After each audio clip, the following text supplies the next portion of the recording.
Praise the lord. దేవుని పరిశుద్ధ నామమునకు మహిమ కలుగునుగాక. ఈ దిన కాలపు ఆశీర్వాదపు లేఖనము కీర్తన గ్రంథము 66వ కీర్తన 13-14 వచనాలు.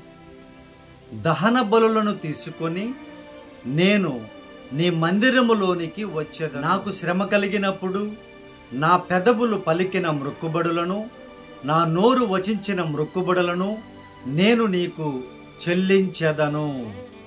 ప్రియమైనటువంటి దేవుని బిడ్డలారా, పరిశుద్ధమైనటువంటి దినమున నీ దహన బలి అనగా అబ్రహాము గారి కాలములో దహన బలిగా తన కుమారుణ్ణి అర్పించడానికి సిద్ధపడినటువంటి గొప్ప విశ్వాసం.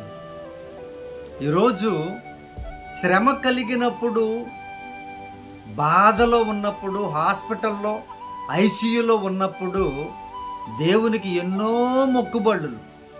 అయ్యా నన్ను బాగు చేయను ఆయన, ఇంకెప్పుడు మందిరాన్ని విడిచిపెట్టను, ప్రార్థన విడిచిపెట్టను, నిన్ను విడిచిపెట్టను అని ఎన్నో మొక్కుబడులు చేస్తారు. కానీ బాగా అయిన తర్వాత, ఆరోగ్యం బాగైన తర్వాత చాలామంది, ఎక్కువ మంది దేవునిని మరిచిపోతూ ఉంటారు.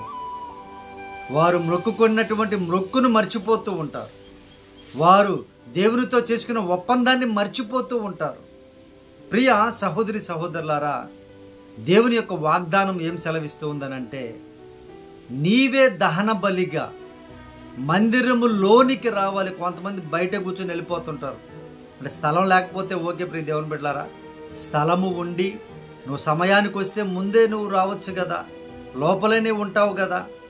చాలా జీవితాలు ఎలా ఉంటాయి, మందిరంలోనికి రావడానికి ఇష్టపడరు. ఆ చెట్ల కింద, అరుగుల్లో, ఆ బయట అలా కూర్చొని వెళ్ళిపోతుంటారు చాలామంది. కానీ దేవుని లేఖనం ఏం సెలవిస్తుందనంటే, నీవు మందిరంలోనికి రా, నేను నీలోనికి వస్తాను. నేను నీకోసం ప్రాణం పెట్టాను, నువ్వు నా కోసం దహన బలిగా నీ అర్పణలు తీసుకొని, అనగా నీవే అర్పణ, నీవు నా మందిరంలోనికి రా అని దేవుడు వాగ్దానం ద్వారా మాట్లాడుతున్నారు. ఆయన ఉంటే నీకు ఏ కొదువ ఉండదు. ఆయన నీతో వస్తే విజయమే. ఆయన ఆత్మ నీలో ఉంటే ఈ సర్వ సృష్టిలో ఏది కూడా నిన్నేమి చేయలేదు.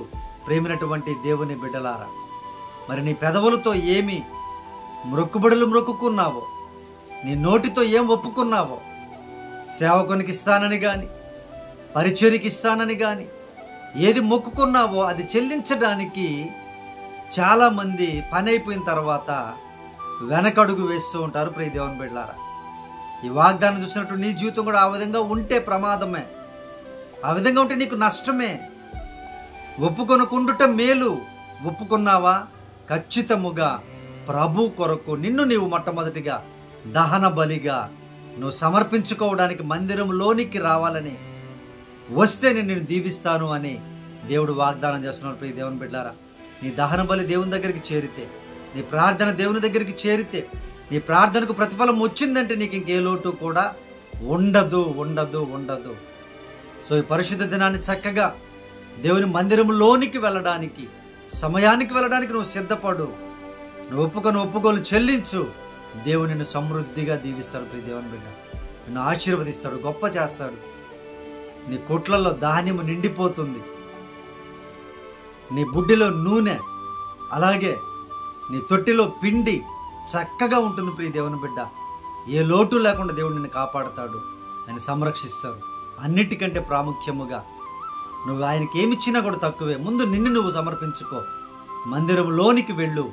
మందిరములో అనేకుల మధ్యలో దేవుని స్తుతించు, ఆరాధించు, దేవుణ్ణి మహిమపరచు, ప్రార్థించు. దేవుడు నిన్ను గొప్పగా దీవిస్తాడు.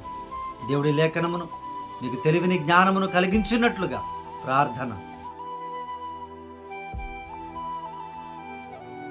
పరిశుద్ధుడా, మా ప్రియ పరలోకపు తండ్రి, అయ్యా ఈ వాగ్దానం చూసినటువంటి బిడ్డలను దీవించండి ప్రభువా. అయ్యా వారు దహన బలులు తీసుకుని మందిరానికి రావడానికి సహాయం చేయండి. అయ్యా సత్యవాక్య పరిచర్య జరుగుతున్న మందిరానికి రావడానికి సహాయం చేయండి. వారు ఏదైతే నా తండ్రి ప్రభువా శ్రమ కలిగినప్పుడు ఒప్పుకొని ఉన్నారో అదంతా చెల్లించడానికి సహాయము చేసి మీరే మనస్సును కలిగించి ఆశీర్వదించమని ఈ దినకాలపు దీవెనలతో, ఈ వాగ్దానపు దీవెనలతో చూసిన ప్రతి బిడ్డను సమృద్ధిగా దీవించమని నజరేయుడైన యేసయ్య పరిశుద్ధ నామమున ప్రార్థించడికి వేడుకొనుచున్నాము తండ్రి, ఆమేన్.